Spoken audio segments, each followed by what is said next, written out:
Good afternoon, friends. We are out here in the driveway kicking it, enjoying the beautiful Nebraska weather. Very uncommon for Nebraska. We're going to be in the 50s today, and some say we're going to be in the 60s by the end of the week in January. Insane. But we're going to do the break-in burn or the seasoning burn on our Masterbuilt barbecue. If you remember, we did the break-in burn already. So stick around and we'll show you how it's done.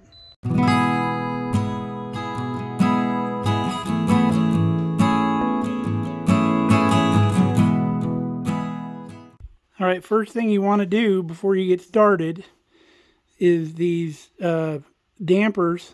They're just slides. You pull those out and they hang on this little nub right here. And that opens up air to get to the firebox, and also the heat and the smoke to get into the grill chamber. So we open those up first. All right, we got the old Masterbuilt rolling. We're bringing it up to temperature. If you remember the starting procedure, we turn it on over here. We set the temperature, which for this process is 350 degrees. And then I don't set the time yet because you got to bring it up to temperature. It's 350 before you start the time. So we open the top of the hopper and we open the firebox and we light one of those little lighter, charcoal lighter thingies, and we shove it into that slot. And then when we get some good smoke rolling out of the hopper up here, I'd say about 3 minutes or so, you close both of those doors, which closes those switches on the doors, and then the fan will kick on and start bringing this thing up to temperature. And then once it's up to temperature, we can set the time. We are at 350 degrees. You can hear the fan has wound down. So let's set the time. I press it twice because I want to do minutes and not hours.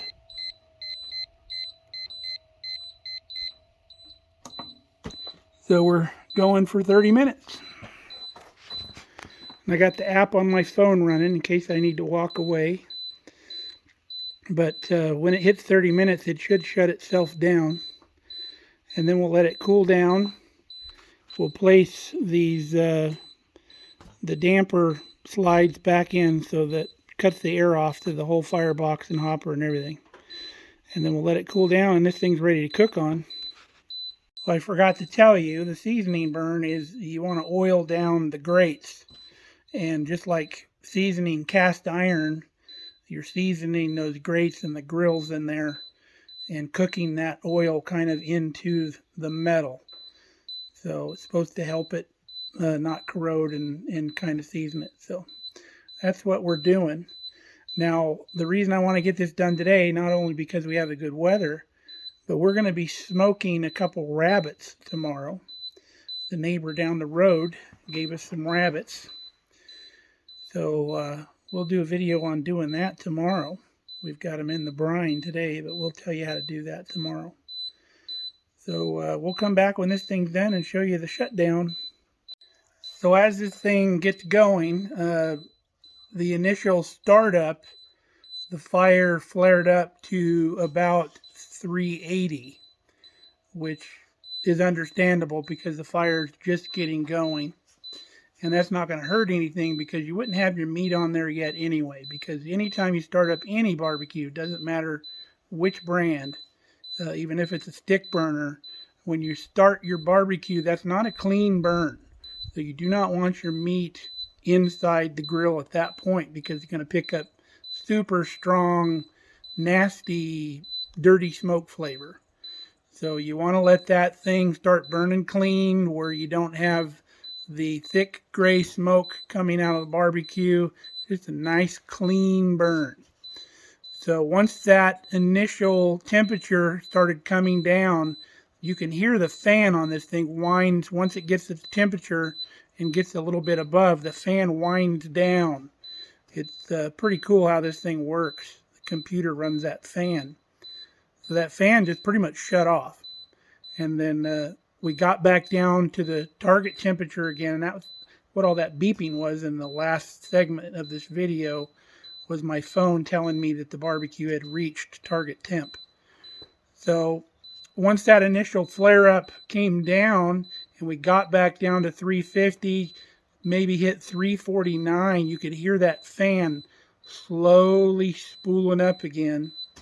And then once we got to target temp, we never varied more than 4 degrees. So we were within 4 degrees of 350 for this whole 30 minutes. We have another 9 minutes to go. And we're at 346 right now. And I hear the fan starting to spool just a little bit. So plus or minus 4 degrees, that's pretty darn good. I'll take it. So the nice thing about this barbecue is you have the most efficient use of your charcoal. With all that burning we did prior, the charcoal was only down about 2 inches from the top. So this thing shuts down, closes off completely, snuffs the fire out, so you're not burning unnecessary charcoal.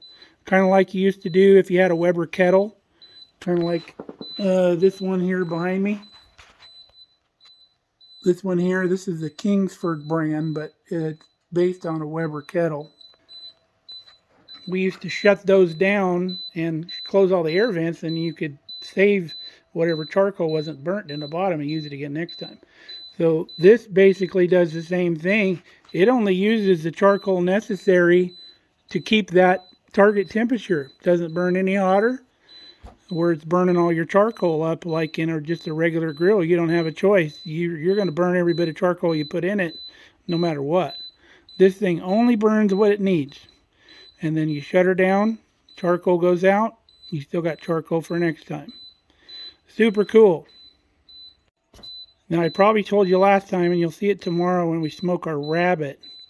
If you want another flavor of smoke other than just the charcoal, if you buy mesquite charcoal or hickory charcoal, you're going to get that flavor, obviously. But if you want some other flavor from some other type of fruit or nut wood, you can put up to 1/2 pound of wood chips in the ash bucket down here. And then as those embers fall from the fire down the ash bucket, they will slowly burn those wood chips in the bottom, so you can get other flavors if you want them. Okay, I just read up on the instructions. They recommend the wood chunks instead of the wood chips because they burn slower and they won't flame out. Not that this will flame out much anyway because it doesn't get much air. So wood chunks, 1/2 pound in the bottom, or the other option is to put up to 1.5 pounds mixed in with your charcoal. And if you didn't remember, this unit has the convenience of a pellet grill other than the automatic start, but it uses regular charcoal. You don't have to buy pellets. It'll take any brand of charcoal. They recommend the lump charcoal, but it'll use regular briquettes. You do not want to use the ones that have the fuel in them already, like the Quick Light or the Match Light. You don't want to use those because you'll get fuel flavor in your food. So just regular charcoal, any flavor you want, and the lump charcoal if you can, and the wood chunks for additional smoke flavor. You really don't need additional because whatever flavor charcoal in there is what flavor your food's going to have. So, but either way, you can do that. Now there's 3 versions of this grill. I have the middle of the road version, which is the 800, which I think that has to do with square inches of cooking space. So there's 800 square inches on this grill. There's a 560, and then there's 1,000 something. I don't remember the exact number. The middle of the road version we got for $775 out the door, tax, everything. And it comes with this flat griddle that you can use for like cooking lots of breakfast or something like that. You can swap out the grills in there for the griddle. And then the heat concentrator also you swap out with the heat diffuser that's in there. It's a pretty quick operation to swap those out. We also got the rotisserie kit for free that they threw in, which is a $120 value. It goes right through that little plug hole right there when you mount it. And I believe there's a bracket that you mount on the other side. But we have that kit we have not put on yet. I bought the cover, $60 for the cover. So not too bad. I think for what it does, I think it's a great buy, and I think we're really going to enjoy this barbecue. All right, our time has expired, our 30-minute timer. So the unit was beeping at me, letting me know, and my phone was letting me know. So it does a 1-minute countdown for you to either extend your time or do whatever you want to do. I believe before it shuts down. We're down to 5 seconds now. We'll see what it's going to do. So time's expired. See if the fan quits running.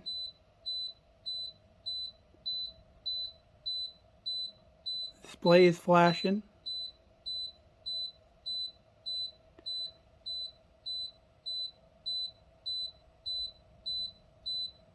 Probably got a cool down mode to where it slowly cools down and doesn't just shut off. I still hear the fan just barely running. So rather than bore you with this, I'll let you know how it all ends.